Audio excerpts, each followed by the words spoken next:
So be it, Jedi. What's going on, guys? Back in another video. Another Hot Toys 1/6 scale figure unboxing. Today, as you can see, we have Ahsoka Tano from the Clone Wars. This is TMS 021. So let's get a better look and check her out. All right, guys, here we are. As you can see, we have this beautiful portrait of Ahsoka Tano in her appearance from Season 7 of the Clone Wars. So let's get the slipcover off, take a look at the figure. As you can see here, we have this awesome art. Always love these. So this is your typical figure packaging. Everything's in plastic for our protection and theirs. So I'm going to get all this plastic off, get her out, and we'll take a better look. Guys, here she is. First impressions. This is beautiful. To me, this is my favorite version of Ahsoka. I know at this point we have two, and within a year and a half or 2 years, we'll have 3 Ahsoka Tano Hot Toys figures. But I just love this one. I love the Clone Wars. I love especially Season 7 and the finale of the Clone Wars, and this is her iconic look from the show. So, I mean, this likeness isn't really based off anybody we can put a name to. I think they did a good job at capturing the way she looks in animation and bringing it to live action. I'm very pleased with the head sculpt.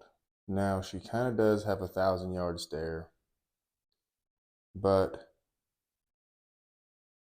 that can be changed due to the separate rolling eyeball systems. And it's kind of justified because of the context.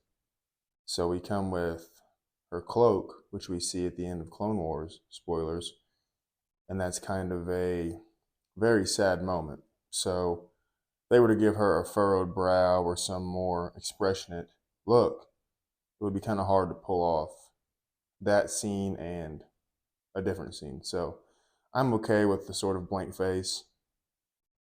Like I said, you can kind of switch up the expression. You can move the eyeballs.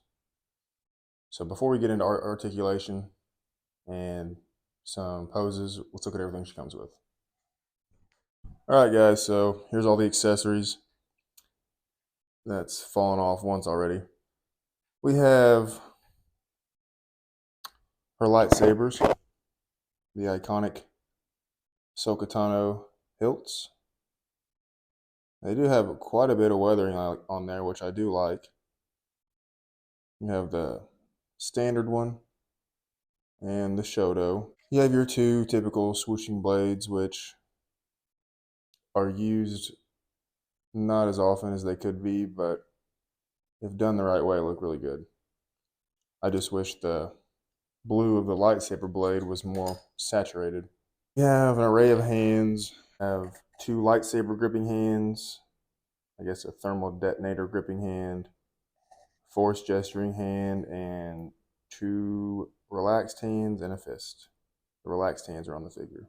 So these are detailed very well. I know hands are hit and miss, but they did a good job on these with the weathering on the armor on the fist and all that, and the skin tone. Here we have Yoda,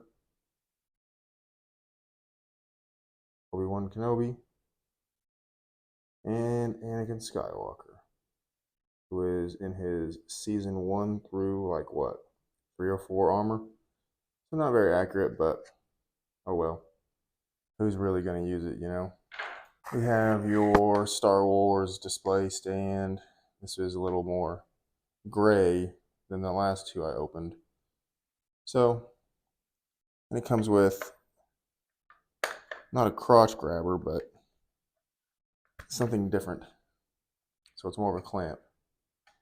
Me personally, I'm not going to use this around the figure just because of how, I don't know, it just feels like it wouldn't be good on the figure for a long time. But Ahsoka Tano, it is what it is. Thermal detonator. They didn't give us a half one this time, but like I said, these aren't used very commonly either. And the piece de resistance, the poncho. Now this is wired to fit around her montrals, and it's very, very nicely textured. It's like some good fabric. So we'll definitely be checking this out. All right, guys, so we're back to the figure now. We can get into articulation and just overall closer look. So starting off with legs move very freely with this fabric, almost spandex leggings type material. Now, as you can see, she does have the single jointed, or I'm sorry, seamless arms, which I think is a great touch.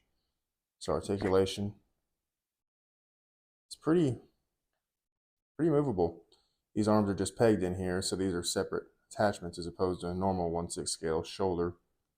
So they do have quite a bit of range of motion because there's no fabric limiting them and the fact that they are their own separate piece. Now the arms,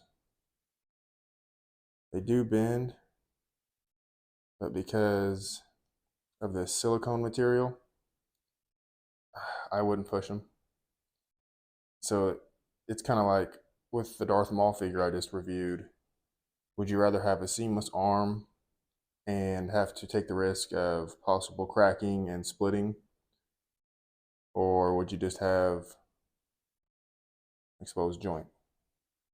Me personally, like I said, I'm not going to display these with very, very high degree of bend. So it's fine with me. I think it looks really good. So to each their own. They are kind of stiff, so I'd be careful with them. Now the montrals, or some people like to call them leku, are slightly posable. So that helps with articulation of the head and all that. Speaking of the head, just get a close-up on that face sculpt. Super beautiful. Did a great job. This was definitely a figure I had to have. Definitely glad to pick it up. We have pleather, again, on the back of the boots, but maybe so it's in a spot where even if it did end up flaking or wearing, you wouldn't tell. We have ratcheted knees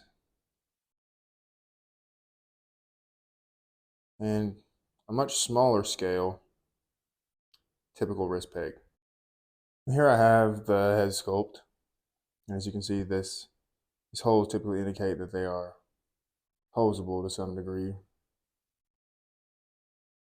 Now, in order to get to the separate rolling eyeball system, you have to take the faceplate off. And I just messed with that, and it's sort of tricky, but it's pretty straightforward. This is more of a flexible silicone type material, rubbery plastic, and of course the face sculpt just pops off. So here's the separate rolling eyeball system, and they give you a tool to mess with it. And to get it back on, I found that it's best just to try to line it up as best you can and sort of slide it in there. And try to get that top piece flushed up. Like I said, because it is flexible and rubbery, you do get a little wiggle room. But it did take me a minute to get to sit in there the way I liked. So just keep that in mind. I wouldn't be taking this on and off very often. I'm going to make my attempt at moving the eyeballs. Yeah, so it's very easy to get her having a pretty wonky expression. So take some time to figure out what you want, how you want it to look, or some people just choose not to mess with them at all. So, all right, guys. So here she is, all posed up. Had her sitting like this until I got her out to change up the pose, and she stands pretty sturdy. I felt that was a problem with this figure. She's just very top heavy, so. And here she is with her cloak on, and this thing was a pain in the ass, so I recommend that if you do it and leave it alone, because it was time consuming. Yeah, guys, that's it. Great figure, and I hope you enjoyed the video. If you did, check out more videos. We'll see you in the next one.